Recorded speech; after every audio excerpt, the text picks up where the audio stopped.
Hey guys, how's it going? Preparing here. Today I'm going to talk about a concept that a lot of people know who play a lot of Arena. Those who don't are fairly alien to it, but of course, it's not that uncommon that people talk about value. But one thing that people don't really consider is sometimes if you have very few cards, especially in Arena, that deal with a very dire situation. So for instance, if you have a mage deck and you have only one flame strike in the deck and it's in your hand, there's a certain way you should be playing with those type of cards, those big swing cards, that has a lot of strategy. Often you do have to be pretty greedy, but as I've shown you guys, if you guys have seen the stream, if you guys have seen some of the YouTube videos, when it comes to Arena, when you get past 6 or 7 wins, most of the aggro decks, at least the ones that aren't hunters, are pretty much eliminated. And the matches happen at a fairly slow pace to where you go card for card, and if you run out of cards before your opponent, you're screwed. And very often in this situation, people get pretty hasty. At the end of the video, I'll show you guys a very specific example where it was using Shadow Word Death versus using Mind Control. And in this specific example, I was in a very good situation, but because a lot of people in Arena use very swingy cards and anything can happen, and if you're ahead, you want to play extremely safe to know that you will stay ahead. And sometimes, when your opponent plays a really big creature, it may seem tempting to use Mind Control, but if you can deal with it with Shadow Word Death and save Mind Control for a situation where you'd be screwed if you had nothing, then, you'd want to save Mind Control, even though, it may seem like a very good value. And this happens in a lot of other cases. So for instance, if you're playing like a mage, if you're facing a lot of creatures and you have a lot of creatures, and you can Flame Strike them at the cost of just Flame Strike, or you can clear the board at the cost of, let's say, 2 creatures and a little bit of damage. If it's your only Flame Strike, if you know that the game is going to last a lot longer, sometimes you want to make a tempo push, it's often the better choice not to use Flame Strike. And this has a lot of implications that people don't really realize. In a lot of these marginal situations, when your opponent is analyzing whether or not you actually have these powerful cards, which is always the case in Arena, in Constructed you kind of know it's in their deck. In Arena, you don't know if your opponent has Flame Strike. You have to test for it. You fill the board with enough creatures so that if he has Flame Strike, he should, 9 out of 10 times use Flame Strike. But it's in that margin, it's that 10th time where it's, probably a good idea to use, but specifically not using it will give your opponent the mistaken information that you actually don't have a Flame Strike, and he would further play into the card that you have that would essentially instantly win the game because he believes that you don't have it. So this is a concept that, again, doesn't exist in Constructed from what I've seen. But in Arena, very often thinking this way about very swingy, very specific cards will pretty much like steal you a few wins. And there's a lot of cards on this list. There's stuff like Shadow Madness. It usually has to do with spell removal. Shadow Madness, of course Mind Control, of course Flame Strike, of course Swipe. There's a lot of other combos like this.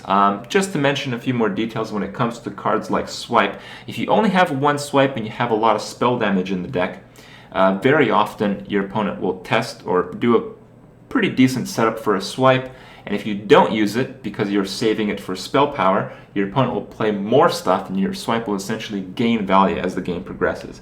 There's a lot of tricky stuff that's involved here. Sometimes it doesn't go so well, and because you were a bit greedy with your spells, you may end up losing the game. But in my opinion, and I think my opinion holds some weight, having played so many Arena games, that playing tricky, playing smart, not using cards unless you absolutely have to use them, is the real way to do well in Arena. Because stealing those wins, it kind of makes the difference. And I hope you guys see it in the real example that I'll show you here in the video.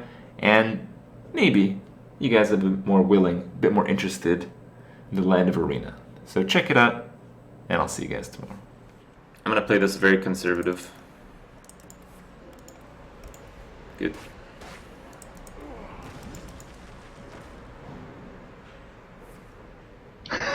Leaf man, who edited it? Nicky Gone Wild has a tear-jerking story on how he got his name. It's really clever. Oh man, Katie from Pornhub signed up. Wow.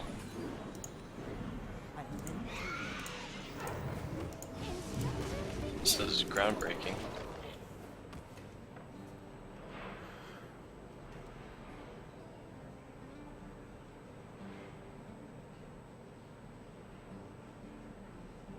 Yeah, I think I'm going 12-2. I don't actually know what I could die to in this game. I'm monstrously ahead.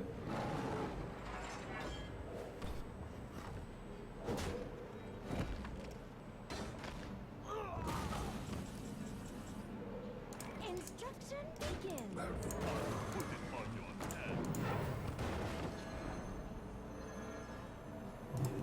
Pay attention, class.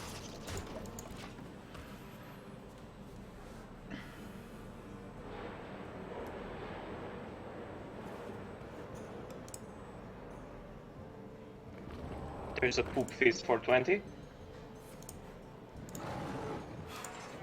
Of course.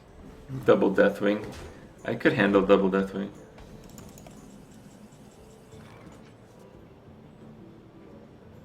Just gonna death that, I don't give a shit. Instruction begins.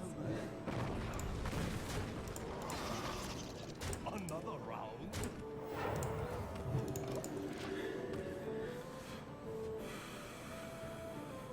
Druids have better stuff than 7/7.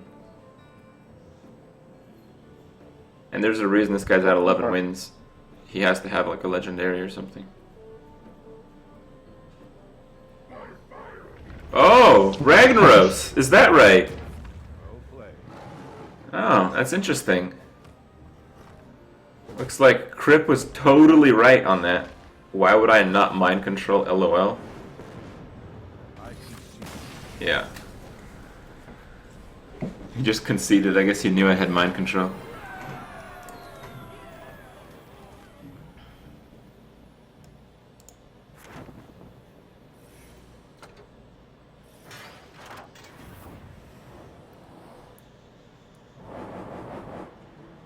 Alright. 12 wins. Pack. Lots of gold. Oh my god, this is a good one. Whoa, double pack, 400 gold. Gimme, gimme.